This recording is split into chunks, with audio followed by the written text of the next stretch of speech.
There's a lot at stake for the energy sector as the Senate looks to finalize its version of President Trump's big, beautiful bill. Our Emily Wilkins joins us with more now in Washington.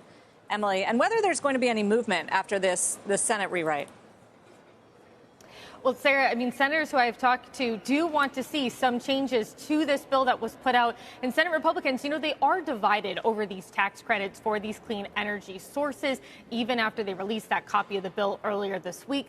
Under the Senate bill, nuclear, geothermal, as well as hydropower have all emerged as winners. Now, those projects would qualify for credits until 2033. No change there from current law. But solar and wind both emerged as losers, with the Senate introducing really similar phase-outs to what we saw in the House bill, ending the credit by 2028. Some folks thought the Senate might be more generous there.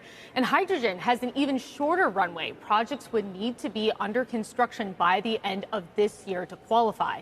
Now, hydrogen projects in development are estimated to add about $12 billion annually to the economy, according to one estimate. But at least one person, Chris Green, the head of the Pacific Northwest Hydrogen Association, said that companies are now reconsidering those investments in light of the quick phase-out. And they are not the only ones worried. The oil and gas lobby has also entered this fight for hydrogen, pushing to extend that 45V credit until 2029.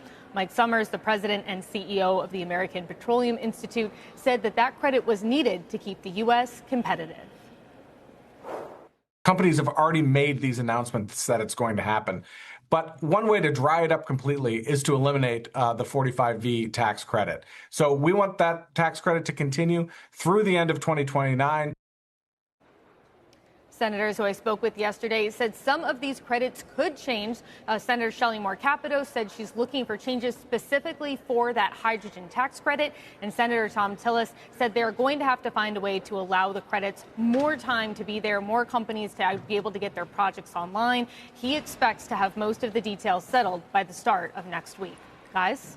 With all these credits taken away and the, sort of the new math, Emily, is there any expectation that the deficit implications are different than the House version? Sarah, we don't know the official score yet for the Senate, but that is really a concern for some of the other senators who I've talked to who would fall more on the deficit hawk side of the equation. And even going back to the House, remember, this was something that a lot of the House fiscal hawks were really pushing for. They said they wanted to end these green energy tax credits. They see them as being a part of the Biden administration, and they see it as a way to get savings. So definitely a divide here in the Republican Party between senators who see this as a pro-business move and senators who are very concerned about how much this could add to the national debt. Emily, thank you for that. Watching closely at least the Senate working on an abbreviated schedule this week. Emily Wilkins in D.C.